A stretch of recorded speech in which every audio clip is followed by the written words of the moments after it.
Bitcoin ಹಗರಣದ ಪ್ರಕರಣದಲ್ಲಿ ಯುವ ಕಾಂಗ್ರೆಸ್ ನಾಯಕ ಮೊಹಮ್ಮದ್ ನಲ್ಪಾಡ್ಗೆ ಸಿಐಡಿ ಶಾಕ್ ನೀಡಿದೆ. ಕಾಟನ್ ಪೇಟೆ ಹ್ಯಾಕಿಂಗ್ ಕೇಸ್ನಲ್ಲಿ ಆರೋಪಿ ಶ್ರೀಕಿ ಜೊತೆ ವ್ಯವಹಾರಿಕ ಸಂಬಂಧ ಅನುಮಾನದಲ್ಲಿ ಸಿಐಡಿ ಕಚೇರಿಯಲ್ಲಿ ನಲ್ಪಾಡ್ ವಿಚಾರಣೆ ನಡೆಯಿತು. ಎಸ್ಐಟಿ ಅಧಿಕಾರಿಗಳ ವಿಚಾರಣೆಯಲ್ಲಿ ಶ್ರೀಕಿ ಸ್ನೇಹಿತ ಅಂತಷ್ಟೇ ಮಾಹಿತಿ ನೀಡಿರುವ ನಲ್ಪಾಡ್ ಬಿಟ್ಕಾಯಿನ್ ಸಂಬಂಧ ನನಗೆ ಮಾಹಿತಿ ಇಲ್ಲ ಅಂತ ಹೇಳಿದ್ದಾರೆ.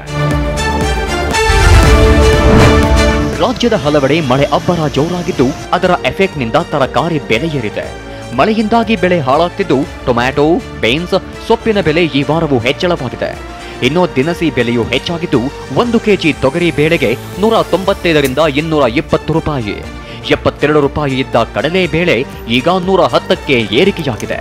ಸ್ಟೀಮ್ ಅಕ್ಕಿ 48ರಿಂದ 58ಕ್ಕೆ ಹೆಚ್ಚಳವಾಗಿದೆ. ಬೆಂಗಳೂರಿನ ಮಹಾರಾಣಿ ಲಕ್ಷ್ಮಿ ಅಮ್ಮಣ್ಣಿ ಮಹಿಳಾ ಕಾಲೇಜಿನಲ್ಲಿ 2021-22ನೇ ಸಾಲಿನ ವಿದ್ಯಾರ್ಥಿಗಳ ಫೇರ್ವೆಲ್ ಡೇ ಆಯೋಜನೆಗೊಂಡಿತ್ತು. ಕಾಲೇಜಿನ ಕೊನೆಯ ಕಾರ್ಯಕ್ರಮದಲ್ಲಿ ಯುವತಿಯರು ಮಾಸ್ಟರ್ ಸ್ಟೆಪ್ಸ್ ಹಾಕಿ ಮಿಂಚಿದ್ರು.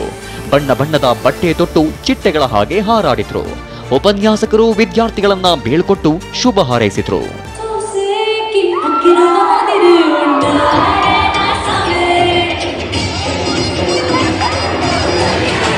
Cha cha